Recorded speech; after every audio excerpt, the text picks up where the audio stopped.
จุดนี้เขามาไทย MVP MVP ว่าเลยต่อด้วย MVP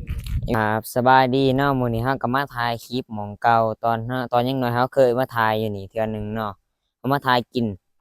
ขนมกินบักม่วงอิหยังนี่แหละเนาะ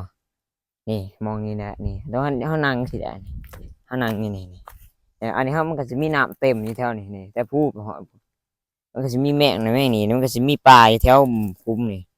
แต่เฮามาตอนนั้นมันบ่มีคุ้มให้ใหญ่ปานนี้นะอันนี้ก็แม่นจุดที่สองที่เขามาถ่ายคลิปตอน10 ปีก่อนที่เก่านั่นคือแบบตอนอยู่คือแบบอยู่จุดน่ะเนาะตอนนี้ฮะจุดนี้เขามาถ่าย MVP MVP มีเพลงเนาะนี่มี3 คนเนาะมาถ่ายห้องเพลงกับเราเนาะจะร้องกับบักบีเนาะตอนนี้ชีวิตเป็นตอนนี้จะร้องแล้วไปบวชแล้วก็เป็นจัวนี่เนาะมองว่าห้องอย่างนี้